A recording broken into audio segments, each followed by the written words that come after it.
بسم اللہ الرحمن الرحیم۔ ویڈیو پر آنے والے سبھی دوستوں سے گزارش ہے پلیز میرے چینل کو سبسکرائب ضرور کر دیں۔ نوسر باز کا قصہ۔ ایک دفعہ ایک چالاک اور دھوکے باز شخص نے کہیں سے ایک گدھا چوری کیا اور اسے فروخت کرنے کے لیے قریبی بازار لے گیا۔ بازار جانے سے پہلے اس نے گدھے کے منہ میں اشرفیاں ٹھوس کر کپڑے سے اچھی طرح بند کر دیا۔ بازار کی پر ہجوم جگہ پر کھڑے ہو کر اس نے گدھے کے منہ سے کپڑا ہٹا دیا۔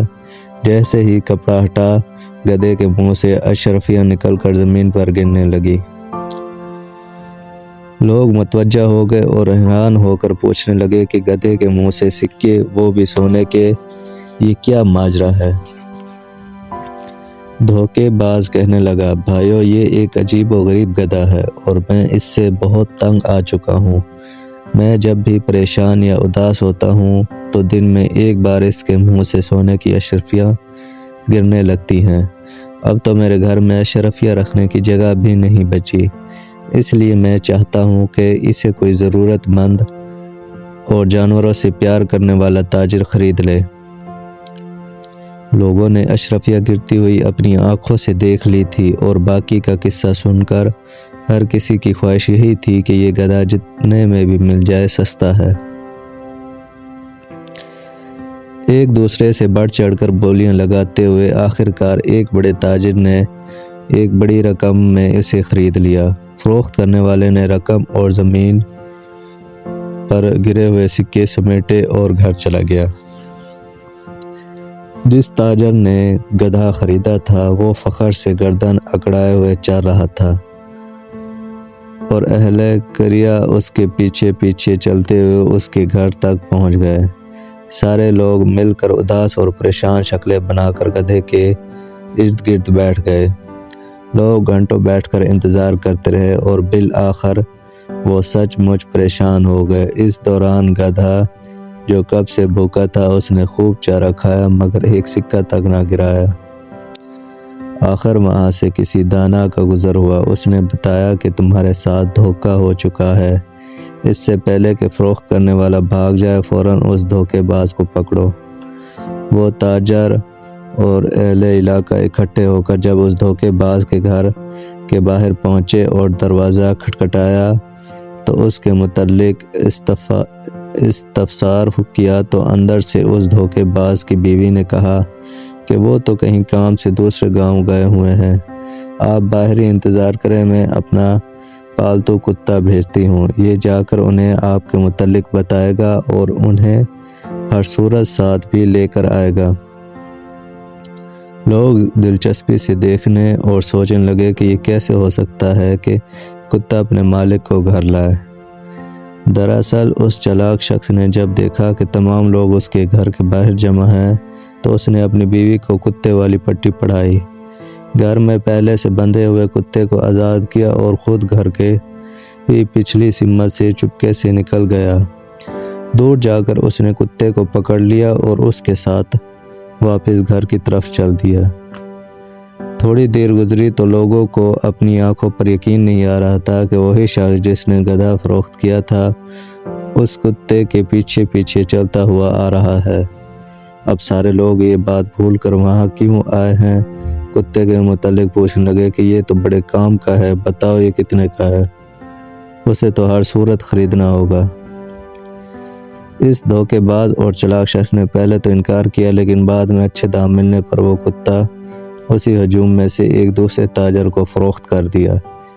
اب لوگ ٹولی کی شکل میں صرف یہ دیکھنے کے لیے کہ کتا گھر سے گئے ہوئے شخص کو کیسے واپس لے کر آتا ہے اس تاجر کے ساتھ چلتے گئے۔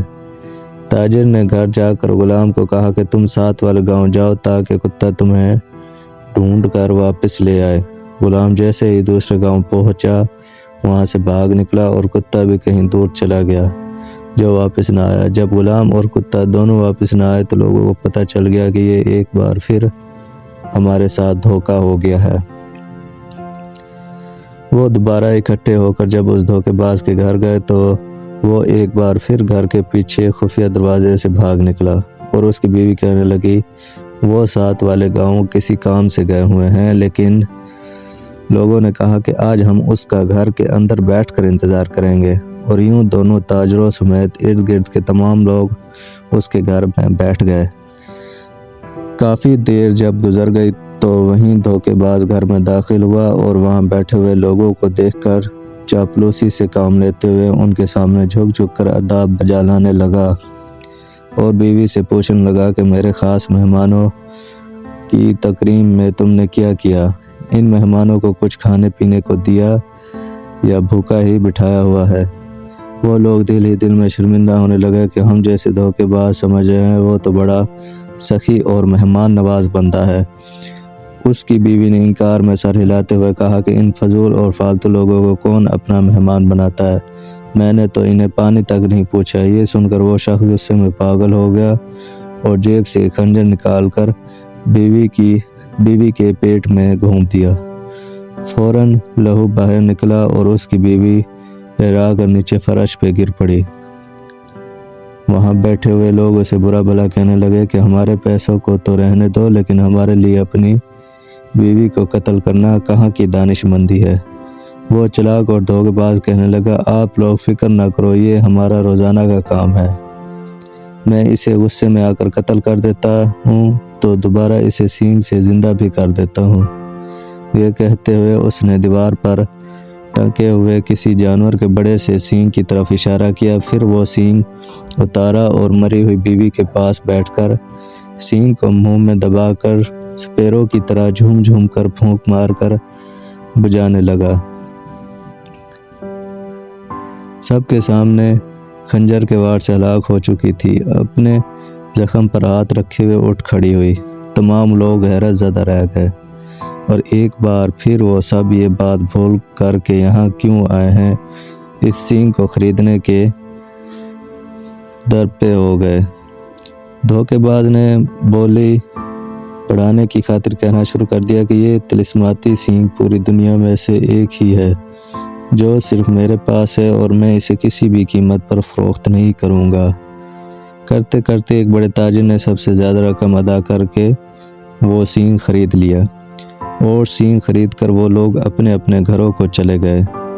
جس نے سینگ خریدا تھا کہنے لگا، میں جو اپنی بیوی کی چیخ چیخ سے تنگ ہوں، آج اگر اس نے لڑائی کی تو مار دوں گا اور رات سکون سے گزار کر صبح سینگ کی مدد سے زندہ کر لوں گا۔ لیکن در حقیقت اس دھوکے باز نے جب اپنے گھر کے باہر لوگوں کا اکٹھا دوبارہ دیکھا تو فوراً منصوبہ بنا کر اس میں اپنی بیوی کو شامل کر لیا تھا۔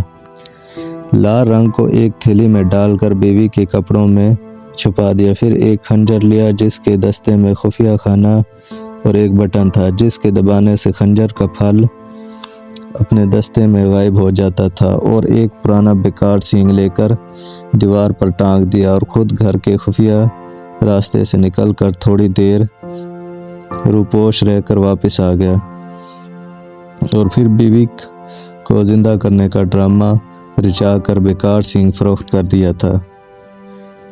جس نے سینگ خریدا تو جیسے ہی گھر پہنچا تو اس کی بیوی نے حسب معمول لڑائی شروع کر دی۔ اس نے بے فکر ہو کر خنجر نکالا اور بیوی کے پیٹ میں گھونپ دیا۔ خون نکلا، وہ تڑپتی اور ٹھنڈی ہو گئی۔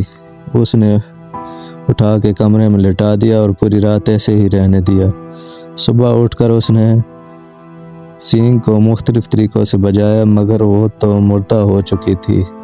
دھیرے دھیرے اسے اپنی بے وقوفی کا احساس ہونے لگا۔ وہ پچھتاوے کے احساس کے ساتھ گھر سے نکلا تو باہر تمام لوگ اس کے منتظر تھے کہ پتہ کریں رات کیا بیتی اور سینگ نے کیا کمال دکھایا۔ وہ شخص دکھ اور شرمندگی کا چھپانا چاہتا تھا مگر کچھ لوگوں نے جب اصرار کیا تو اصل بات اگلوا ہی لی۔ اب کی بار انہوں نے پکا ارادہ کر لیا کہ اس نوسر باز کی کسی بات میں نہیں آنا اور اس کو دیکھتے ہی قابو کر کے ایک بوری میں بند کر کے سمندر میں پھینک دیں گے۔ سب نے اس پر اتفاق کیا۔ ایک بار پھر وہ لوگ اکٹھے ہو کر اس دھوکے باز کے گھر پہنچے اور اندر جا کے اسے قابو کر لیا۔ بڑی سی بوری میں ڈال کر سمندر کی طرف چل دیے۔ سمندر وہاں سے کافی دور تھا۔ بوری میں بند دھوکے باز شخص کو باری باری اٹھاتے ہوئے وہ سب لوگ تھک گئے تھے۔ سمندر سے نصف فاصلے پر پہنچ کر انہوں نے کہا، تھوڑی دیر آرام کر لیتے ہیں، اس کے بعد اسے پانی میں پھینک دیں گے۔ وہ لوگ تھکے ہوئے تھے، اس لیے جیسے ہی آرام کرنے کے لیے رکے تو انہیں نیند نے آ لیا اور وہ بے فکر ہو کر سو گئے۔ بوری میں بند شخص نے بھوک اور پیاس سے بے حال ہو کر چیخنا چلانا شروع کر دیا، مگر وہ تمام لوگ تو مزے کی نیند سو رہے تھے۔ وہاں سے ایک چرواہے کا گزر ہوا، اس نے دیکھا کہ لوگوں کا ہجوم اکٹھا ہوا ہے اور سو رہے ہیں اور ایک طرف پڑی بوری سے چیخنے چلانے کی آواز آ رہی ہے۔ اس نے بھیڑ بکریوں کو ایک طرف کھڑا کیا اور آگے بڑھ کر جب بوری کھولی تو اس نے دیکھا کہ اس کے اندر تو کوئی شخص بند ہے۔ چرواہے نے پوچھا کہ اے شخص تو کون ہے؟ یہ ارد گرد سوئے ہوئے لوگ کون ہیں اور تجھے بوری میں کیوں بند کیا ہوا ہے؟ یہ ماجرا کیا ہے؟ دھوکے باز نے کہا، سنو، یہ تمام لوگ میرے خاندان کے ہیں۔ یہ میری شادی سمندر پار ایک شہزادی سے زبردستی کرانا چاہتے ہیں، مگر مجھے مال و دولت کی ذرا بھی ہوس نہیں۔ میں تو اپنے چچا زاد لڑکی سے محبت کرتا ہوں۔ چرواہا اس کی باتیں سن کر بڑا متاثر ہوا اور کہنے لگا، بتاؤ، کیا میں تمہارے کسی کام آ سکتا ہوں؟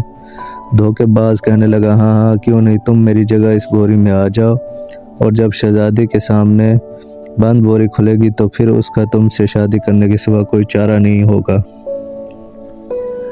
چرواہا یہ سن کر خوش ہو گیا اور ہنسی خوشی اس دھوکے باز کی جگہ بوری میں بند ہو کر بیٹھ گیا۔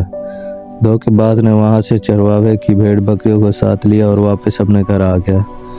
وہ لوگ جب نیند سے بیدار ہوئے تو انہوں نے بوری کو اٹھایا اور چلتے چلتے آخر کار سمندر میں پھینک دیا اور مطمئن ہو کر اپنے اپنے گھروں کو لوٹ آئے۔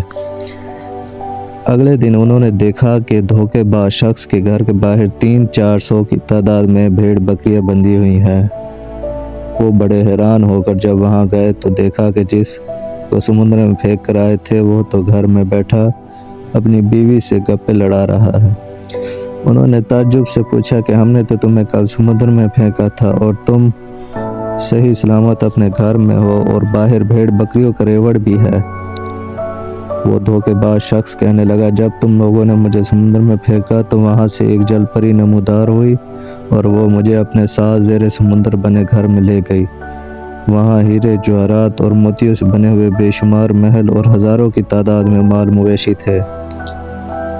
جل پری نے مجھے مہمانوں کی طرح رکھا اور میری خوب خاطر مدارت کی۔ وہ مجھ سے شادی کرنا چاہتی تھی اور وہاں کا حاکم بنانا چاہتی تھی، مگر جب میں نے کہا کہ میرے پہلے سے ایک بیوی ہے اور میں اپنے گھر جانا چاہتا ہوں تو اس نے کہا کوئی بات نہیں، اور اپنی طرف سے بھیڑ بکریوں کا تحفہ دے کر کہنے لگی کہ اگر تمہارے علاقے میں کوئی ایسا ہو جو یہاں کی جل پریوں سے شادی کر کے یہاں عیش و عشرت کی زندگی گزارنا چاہتا ہو تو اسے یہاں لے آنا۔ یہ بات سننے کی دیر تھی کہ وہاں آئے ہوئے تمام بوڑھے اور جوان کہنے لگے، ہم وہاں جانا چاہتے ہیں اور وہاں جا کر حاکم بننا چاہتے ہیں۔